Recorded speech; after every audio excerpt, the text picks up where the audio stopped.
International Master John Paul Wallace for chesslecture.com. We've reached our 7th game now in our series on Judit Polgar, and in today's match is black and plays the King's Indian against Grandmaster Segundo from Spain. We've actually played this game in Benidorm back in 2002. And it's an illustration again of Judith's attacking style, but also the King's Indian, which he's an expert on.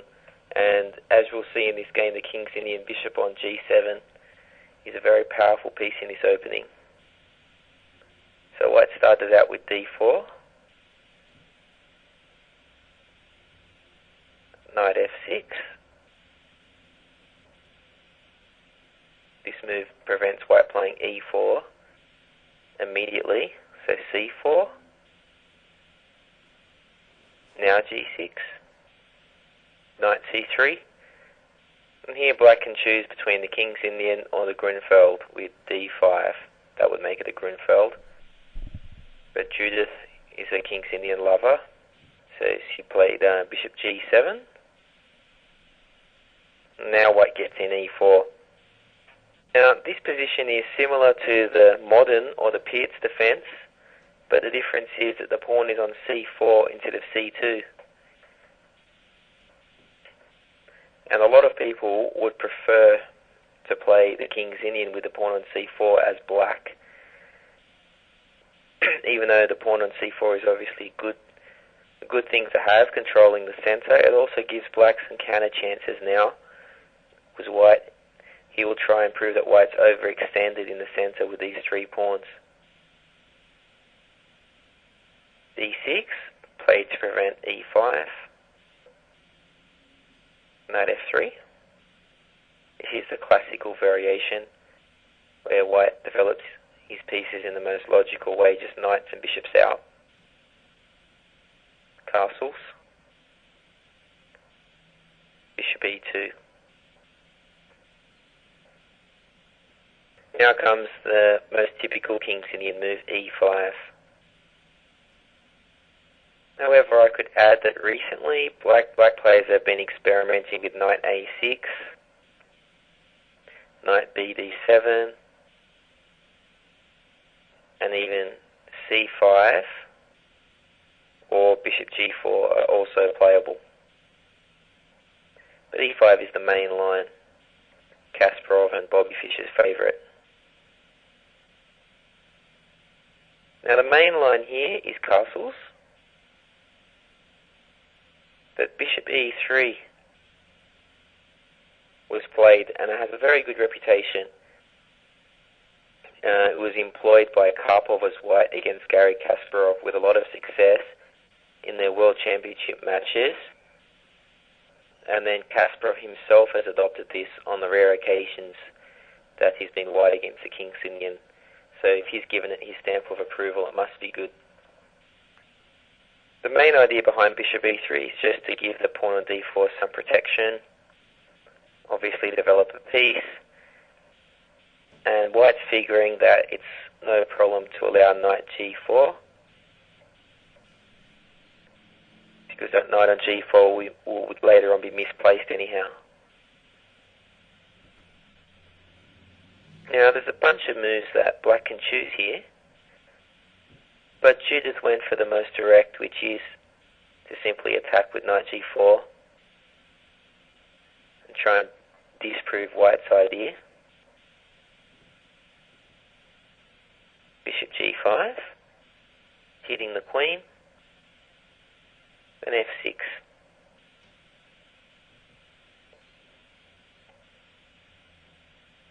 And now again we have a merging of different variations. Bishop h4 is possible, bishop d2 is possible, and retreating the bishop all the way to c1. All good variations. But bishop h4 is the most obvious choice. Keeps this pin. Black would very much like to play f6 to f5 in the King's Indian, but now this isn't, at least temporarily, not possible. The downside of bishop h4 is it might end up becoming offside.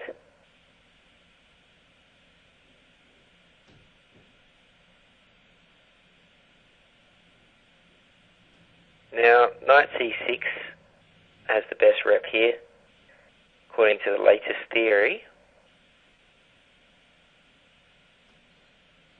But Judith played g5.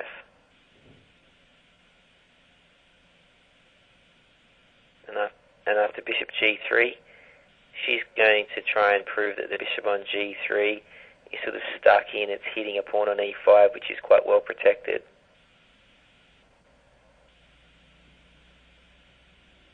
Her main problem now is that the knight on g4 is a bit stranded,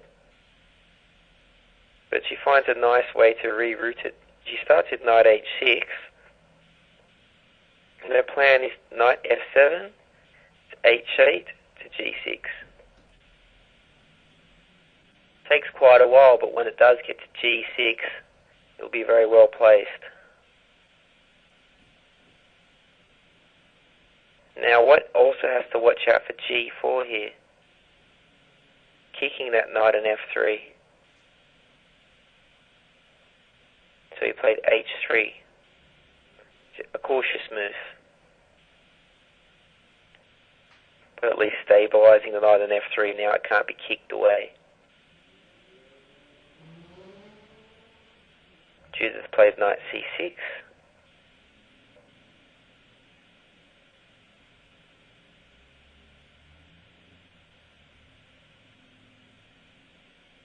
Now black has some ideas to take on d4.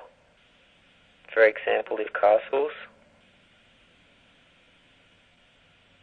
black could consider e takes d4, knight takes d4, knight takes d4, queen takes d4, f5, opening up a nice line against the queen.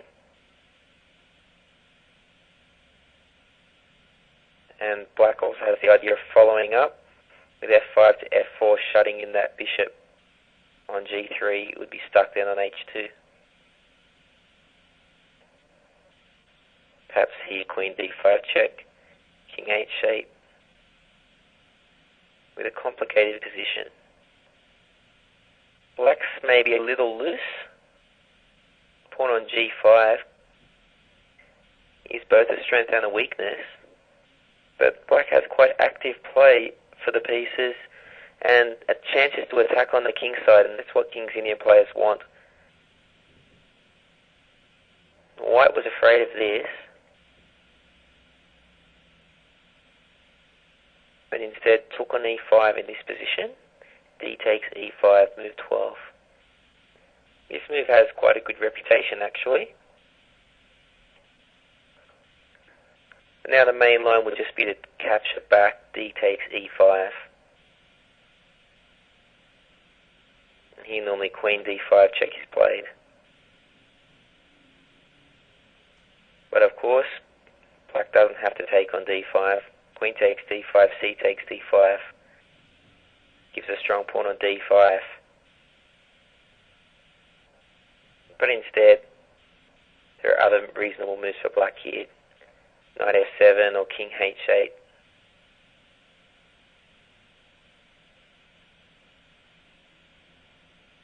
However, Judith had other ideas. After 12 d takes e5, she played f takes e5.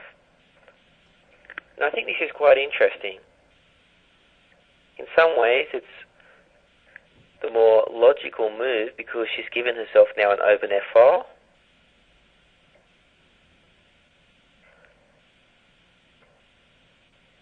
Which will give her tactical chances. And the knight on c6 can always come into d4. She's also avoiding that queen exchange in the last variation, which will give her more attacking chances in the middle game. Judith's not particularly fond of endgames, pretty much the opposite style of somebody like Karpov. So it's her best interest to keep the queens on and maximise her attacking chances. F takes e5, according to the theory books, is meant to be slightly better for white. But I think it's not too important to get very caught up in what the latest theory says, and it's more important, especially at a club level, to be happy with the lines you play and feel comfortable with them. And if white's slightly better, then so be it. I think that way you'll actually have better results. A lot of the lines I played were considered slightly better for white according to theory, but I had really great results with them because I knew the positions well and I liked the positions. It's also possible that Judith had some novelty for this game where she felt she could turn around the assessment and show that in fact it's fine for black. In any case, Queen D2 was played, which is still book, although in this position C5 is also a book move. But Queen D2,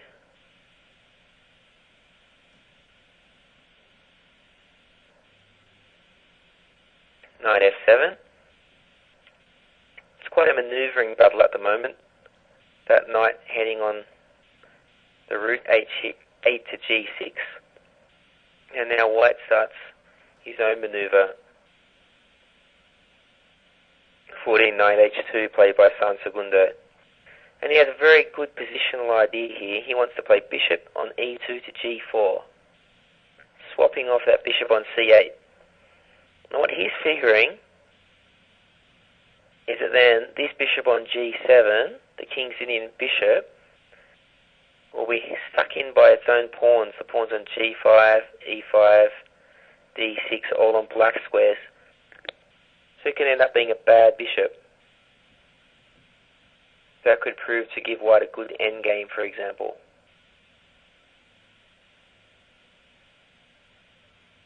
Because of that, it's probably why this line is considered a little bit suspect for black.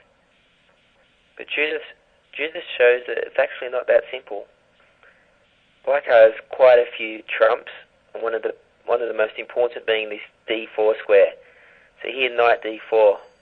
Black has a fantastic knight on D4, which is compensation for that bishop on G7, which is potentially bad, but it can also become very good. Bishop G4, move 15, Segundo continuing his plan consistently. Knight H8, Knight F1. Now this game has been annotated before by Cesarski, and he suggests in this position Knight B5, and he quotes another game between Solochenkin and Alexandrov, Leningrad 1990, where white got the... Sorry, that was a mistake. He quotes the game Mozetic against Vukic, Mozetic, Vukic, Novi Sad 1995.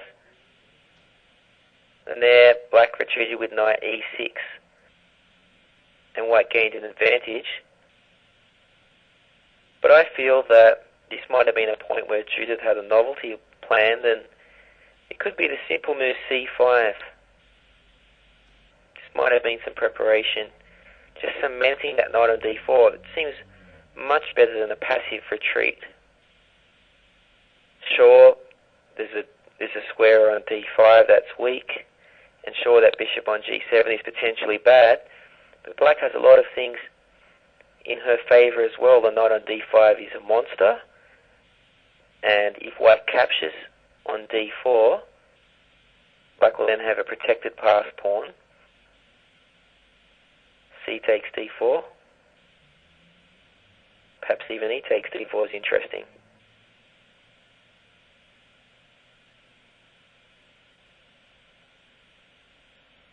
So, in any case, white played a new move here.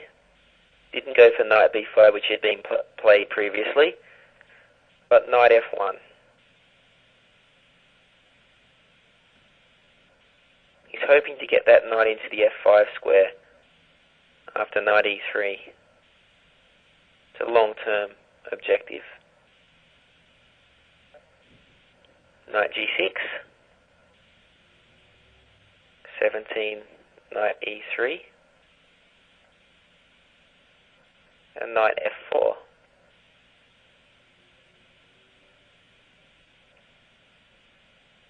I think even visually we can see that this position can't be that bad for black, with two powerful knights on f4 and d4. So Judith's opening concept has been completely justified here. White played f3,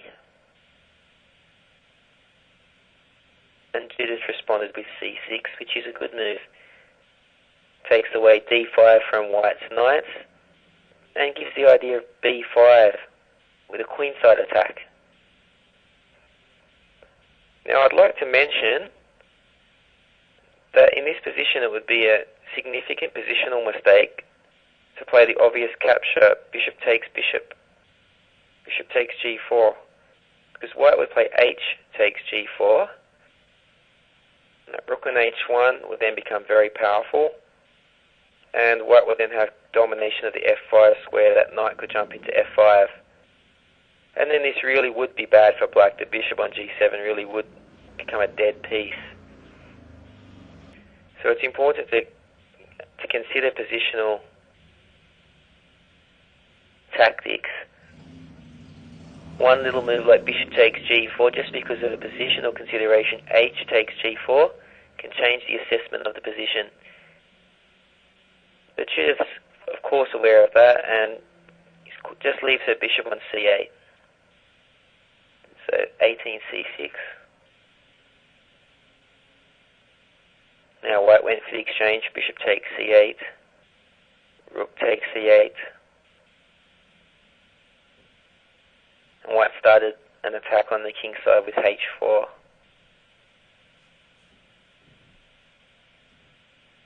That was actually quite a risky move. That might have been an error. It's difficult in this game to pinpoint the exact error, in fact, for White. But I think h4 is starting to drift. The reason is that the king on e1 now doesn't really have a safe haven. Castling kingside in this position would have been quite logical.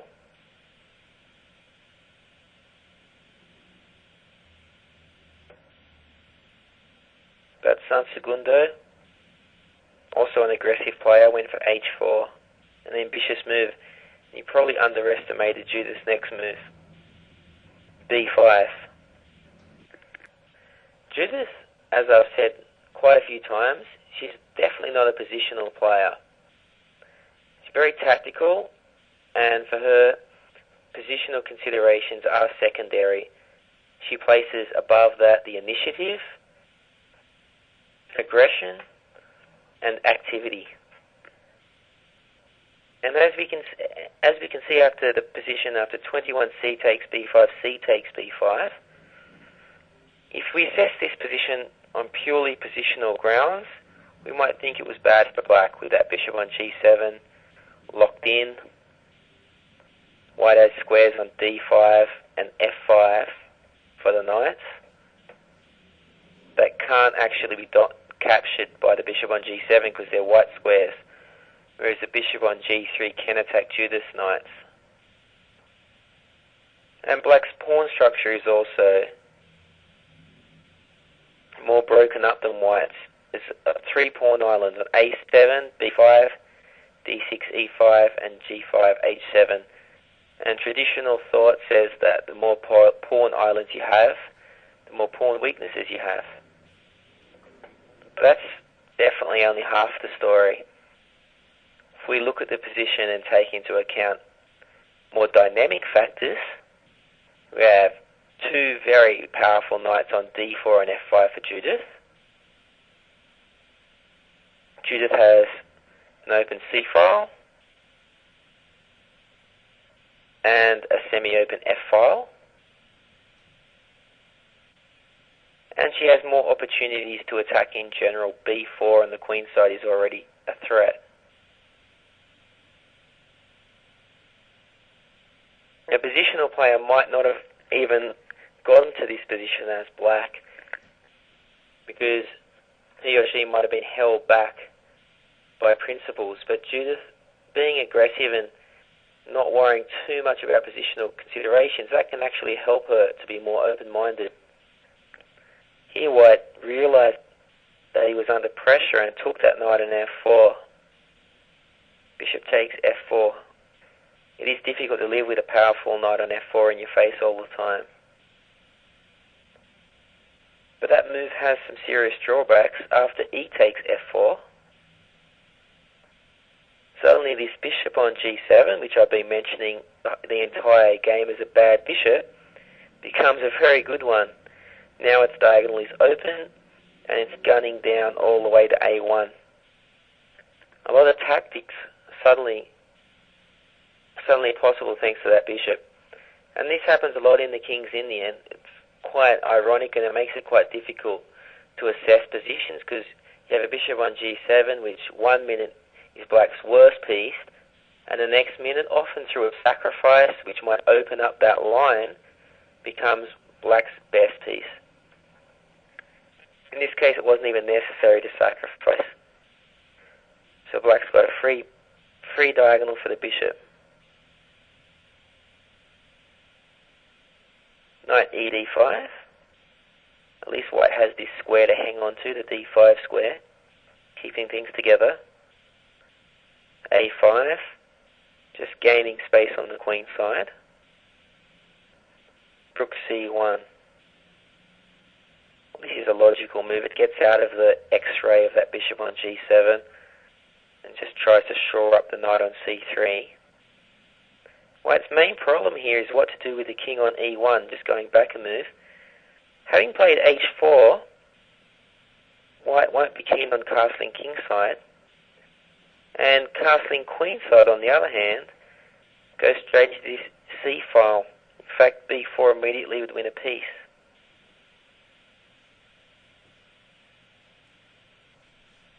At this point, I'm sure that Segundo wished that pawn on h4 was back on h3.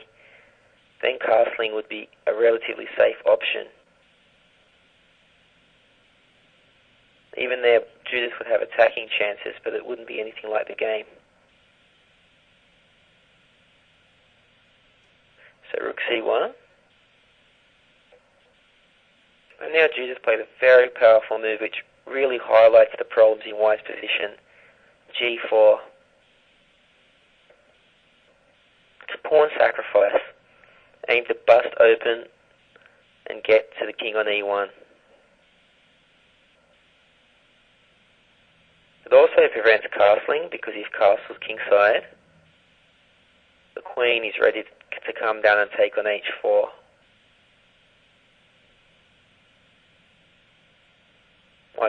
Black could even start with g3. And queen takes h4. The idea of queen h2. Checkmate.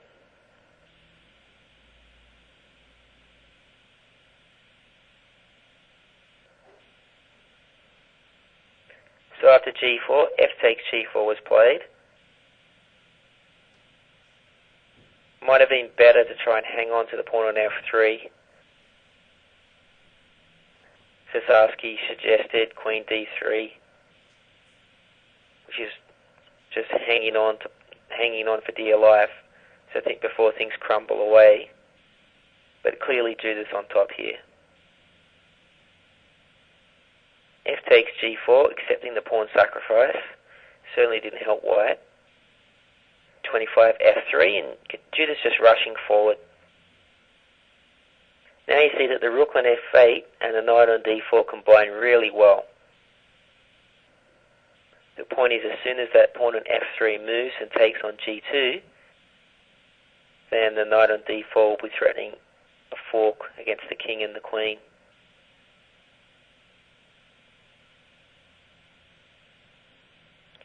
I've tried to find a defense for White here, and it doesn't seem like there is one.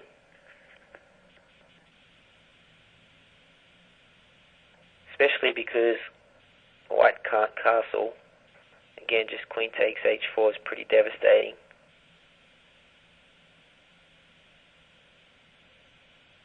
king on g1 won't last long. Bishop e5 coming as well. Then the queen coming to h2. He tried g5, planning castling on the next move. Then Judith would have hit him on the other side with b4, kicking that knight on c3. And after knight d1, f takes g2, and there's just too many threats here. The queen can't take on g2, because if queen takes g2, rook takes c1, just wins a clear rook. And if the rook on h1 moves, then the knight on comes to f3 with a family fork. It's just embarrassing. It's complete devastation. So, really very difficult to defend after f3.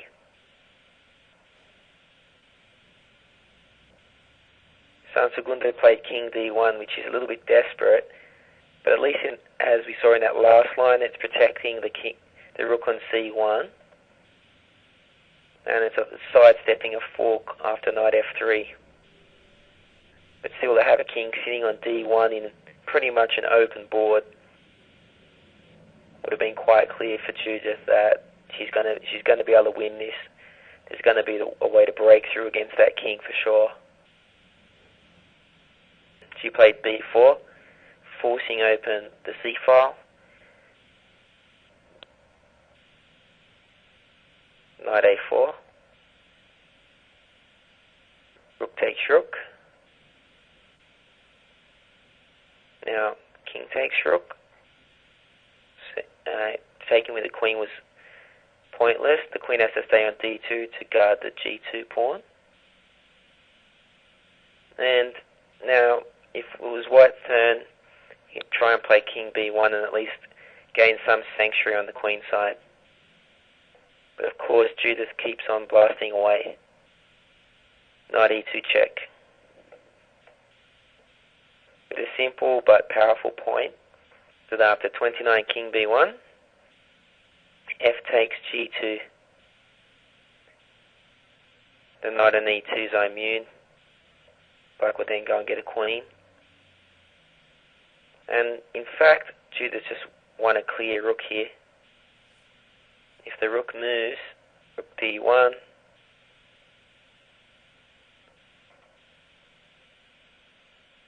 then simplest, of course, just get a queen. And it's a clear rook up. So in fact, in this position, Segundo had enough. He resigned. He didn't even make 30 moves with the white pieces. So our game today just shows how quickly, when Judith gets an attack going, things can be over.